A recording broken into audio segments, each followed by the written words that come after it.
ओम शांति। 6/1/79 के आज के बाबा के अव्यक्त महावाक्य हैं। हेडिंग में बाबा ने कहा, सूर्यवंशी और चंद्रवंशी आत्माओं के प्रैक्टिकल जीवन की धारणाओं के चिन्ह। बाबा कहते, सृष्टि के आदि, मध्य और अंत के राजों को सुनाने वाले शिव बाबा बोले। सारे राजों को सुनाने वाले शिव बाबा बोले, आज बाप दादा वतन में बच्चों की चढ़ती कला के पुरुषार्थ पर रूरिहान कर रहे थे, जिसमें 2 प्रकार के बच्चे देखे। एक फर्स्ट डिवीजन के पुरुषार्थी सूर्यवंशी देवता रूपों में, दूसरे सेकंड डिवीजन वाले चंद्रवंशी क्षत्रिय रूप में। दोनों की स्टेज और स्पीड दोनों में अंतर था। संकल्प दोनों का संपूर्णता की मंजिल पर पहुंचने का ही था, वह अभी भी है। लेकिन पहले नंबर अर्थात सूर्यवंशियों के संकल्प और स्वरूप में ज़्यादा अंतर नहीं है, लेकिन सेकंड नंबर चंद्रवंशियों में संकल्प में ज़्यादा फर्क है।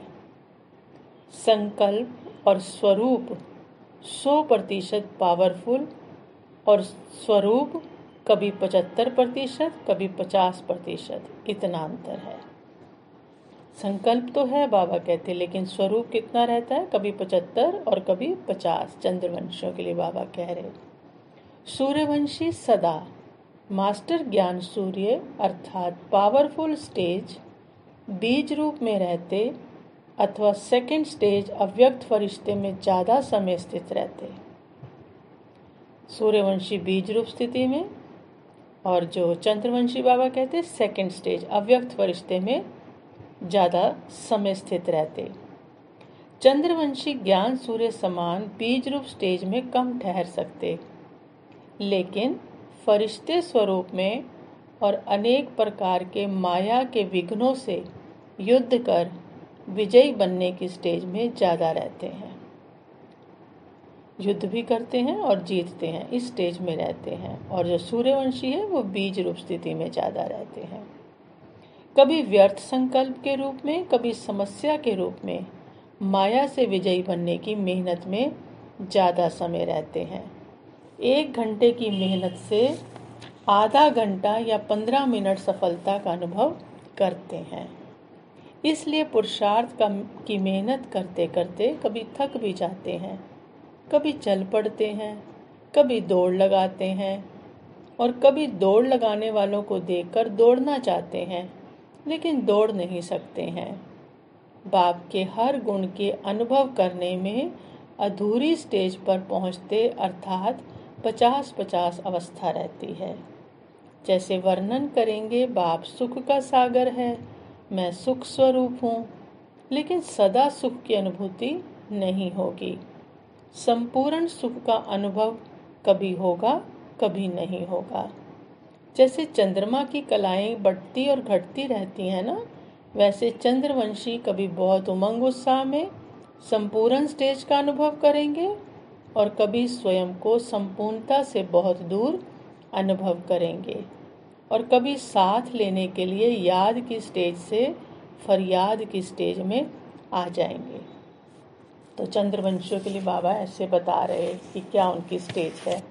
फिर सूर्यवंशियों की बाबा ने पूरी डिटेल में बताई है। पहला बाबा ने कहा, सदा बाप के साथ और सर्व संबंध की अनुभूतियों में लवलीन रहेंगे। सेकंड, सूर्यवंशी चढ़ती और उतरती कला में नहीं आते, सदा चढ़ती कला अनुभव करते हैं। जैसे सूर्य सदा प्रकाश स्वरूप अनुभव होता, कलाओं के चक्कर में नहीं आता। कभी 14 कला संपन्न स्टेज, कभी 8 कला संपन्न स्टेज, इतना अंतर नहीं होता।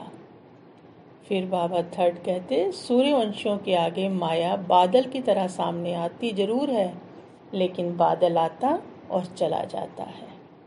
फोर्थ, सूर्यवंशी अपने स्वरूप को सदा सामने रखते हैं, बादल को देख प्रकाश कम नहीं होता।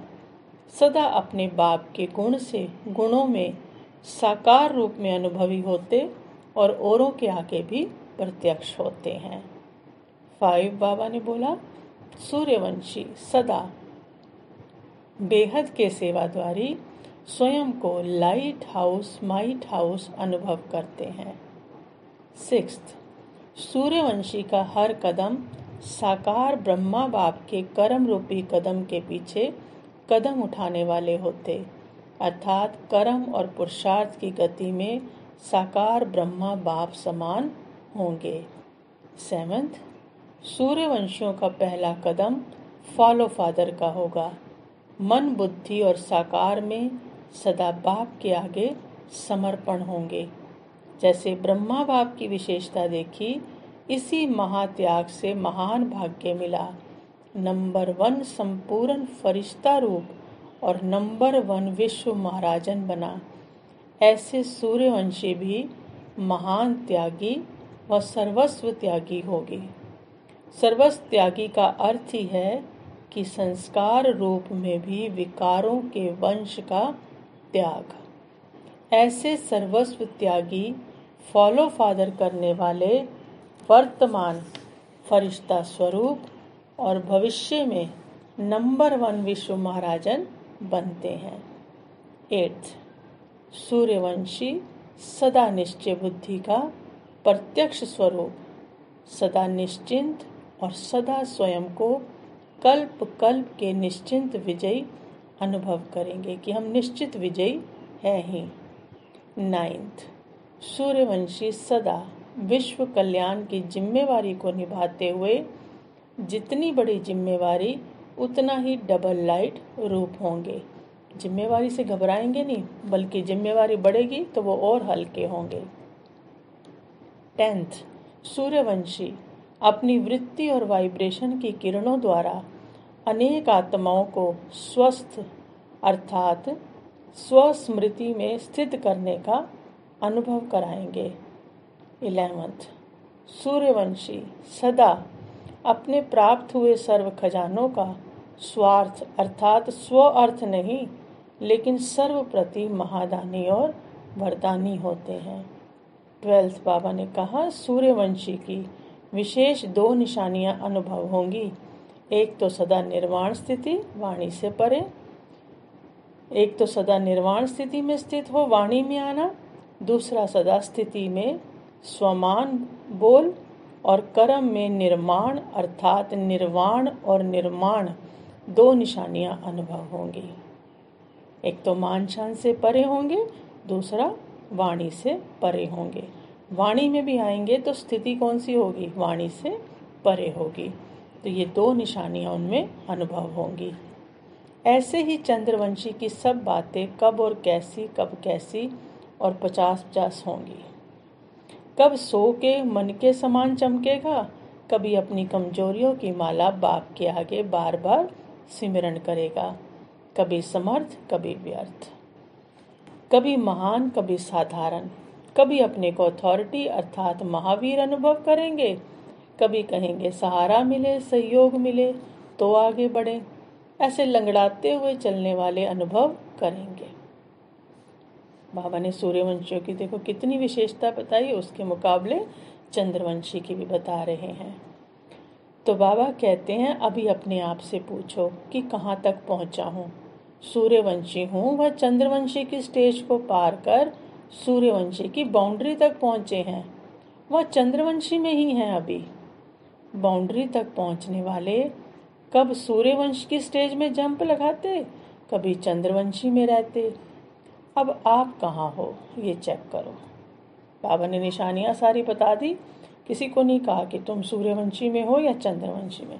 दोनों की क्लैरिटी बाबा ने हमारे आगे रख दी।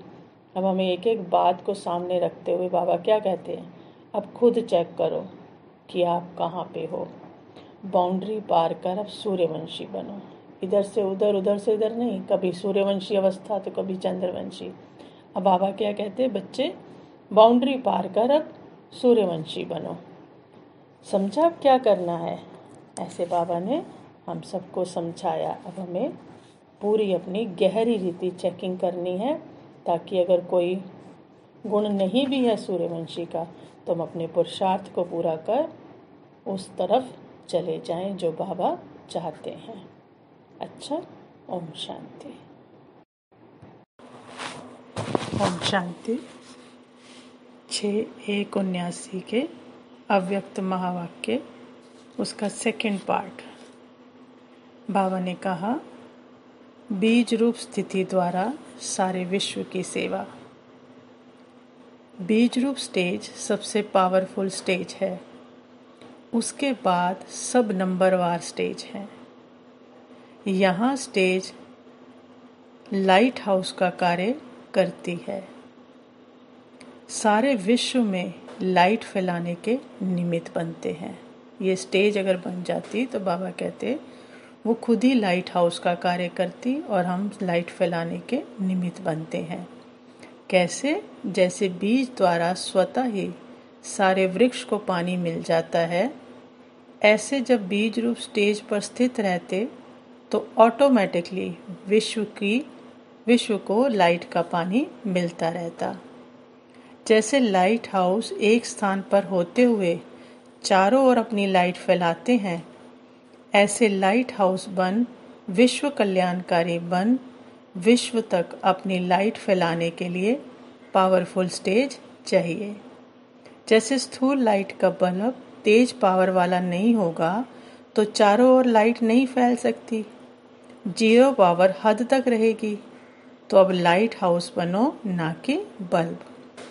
बेहद के बाप के बच्चे बेहद सेवाधारी। वर्तमान समय बेहद सेवा की आवश्यकता है, क्योंकि बेहद विश्व का परिवर्तन है। विश्व परिवर्तन करने के लिए पहले स्वयं को परिवर्तन करो। हर संकल्प में समृद्धि रहे कि विश्व का कल्याण हो। फिर बाबा कहते, जो सदा सर्व खजानों से संपन्न होगा वो सदा संतुष्ट होगा। असंतुष्टता का कारण है अप्राप्ति। जो भरपूर आत्माएं हैं वो अन्य आत्माओं को भी दे सकेंगी। अगर स्वयं में कमी होगी तो औरों को भी दे नहीं सकते। संतुष्टता अर्थात संपन्नता। जैसे बाप संपन्न है, इसलिए बाप की महिमा में सागर शब्द कहते हैं। ये संपन्नता को सिद्ध करता है। तो बाप समान मास्टर सागर बनो। नदी तो फिर भी सूख जाती है, लेकिन संपन्न आत्माएं सदा खुशी में नाचती रहेंगी। खुशी के सिवाय और कुछ अंदर आ ही नहीं सकता। संतुष्ट आत्माएं संपन्न होने के कारण किसी से भी तंग नहीं होंगी। संबंध में कोई खिटपिट भी नहीं होगी, और अगर होगी भी तो उसका असर नहीं आएगा। किसी भी प्रकार की उलझन या विघन एक खेल अनुभव होगा। समस्या भी मनोरंजन का साधन बन जाएगी, क्योंकि नॉलेजफुल होकर देखेंगे। वह सदा निश्चय बुद्धि होने के कारण निश्चय के आधार पर विजयी होंगे। फिर बाबा कहते, बाप दादा को सदा सेवाधारी बच्चे याद रहते हैं, क्योंकि बाप का भी काम है वर्ड सर्वेंट का। तो जैसे बाप वर्ड सर्वेंट है, वैसे बच्चे भी हैं। सर्वेंट को सदा सेवा और मास्टर याद रहता है, तो ऐसे ही सेवाधारी बच्चों को भी बाप और सेवा के सिवाय कुछ याद नहीं। इससे ही एक रस स्थिति में रहने का अनुभव होगा। उन्हें एक बाप के रस के सिवाय सब रस नीरस लगेंगे। एक बाप के रस का अनुभव होने के कारण और कहीं भी आकर्षण नहीं जा सकती। यही पुरुषार्थ है और यही मंजिल है। फिर बाबा कहते, बाप को सर्व संबंधों से अपना बना लिया है ना। सिर्फ बाप के संबंध से नहीं, लेकिन सर्व संबंध बाप के साथ हो गए। अपना बनाना अर्थात बाप का खुद बनना। तो सर्व संबंध से एक बाप, दूसरा ना कोई। जिसके सर्व संबंध बाप के साथ हो गए, उसका विशेष गुण क्या दिखाई देगा? वो सदा निर्मोही होगा। जब किसी तरफ लगाव अर्थात झुकाव नहीं, तो माया से हार हो नहीं सकती। ऐसे नष्टो मोहा बनना अर्थात सदा स्मृति स्वरूप। तो सदैव अमृत वेले ये समृद्धि में लाओ कि सर्व संबंधों का सुख हर रोज बाप दादा से लेकर औरों को भी दान देंगे। बाबा से लेंगे फिर औरों को दान देंगे। बाबा कहते हर संबंध का सुख लो, सर्व सुखों के अधिकारी बन, औरों को भी बनाओ। ऐसे अधिकारी समझने वाले सदा बाप को अपना साथी बनाकर चलते हैं। जो भी काम हो वो कौन याद आए? साकारी याद ना आवे, पहले बाप याद आए। सच्चा मित्र भी तो बाप है ना। ऐसे सच्चे साथी का साथ लो तो सहज ही सर्व से न्यारा और प्यारा बन जाएंगे। एक बाप से लगन है तो सारे कौन हैं? अगर सिर्फ बाप से लगन है तो नष्टो मोह है। फिर बाबा कहते स्नेही आत्माओं को बाप दादा भी सदा स्नेह का रिटर्न देते हैं। किस समय देते हैं? अमृत वेले विशेष देते हैं। अमृत वेले सहज वरदान मिलता है। वैसे तो सारा दिन अधिकार है, फिर भी ये खास समय है, वो बाप है। जैसे विशेष टाइम होता है ना कि इस टाइम पर ये चीज़ सस्ती मिलेगी, सीजन होती है ना, तो अमृत वेला विशेष सीजन है, इसलिए सहज प्राप्ति होती है। तो फिर बाबा कहते टीचर्स निर्विघ्न होना तो योग का किला मजबूत करो। विशेष जब कोई विघ्न कहाँ आते हैं तो जैसे अंतर्राष्ट्रीय योग रखते हो, वैसे हर मास संगठित रूप में चारों ओर विशेष टाइम पर एक साथ योग का प्रोग्राम रखो, जिसमें सारे सहयोग दें, जिससे किला क्या होगा? मजबूत होगा। कोई भी तार नहीं काट सकेगा। जितना सेवा बढ़ाते जाएंगे उतना माया अपना बनाने की कोशिश भी करेगी। तो जैसे कोई कार्य शुरू किया जाता है तो शुद्धि की विधियां की जाती है ना, तो सर्वश्रेष्ठ आत्माओं का एक ही शुद्ध संकल्प हो विजयी। तो ये हो गई शुद्धि द्वारा विधि। सब आत्माओं का क्या संकल्प हो? शुद्ध विजयी बनना है। तो ये हो गई शुद्धि द्वारा विधि। तो चारों ओर एक साथ किला मजबूत करो तो विजयी हो जाएंगे। अच्छा, ओम शांति।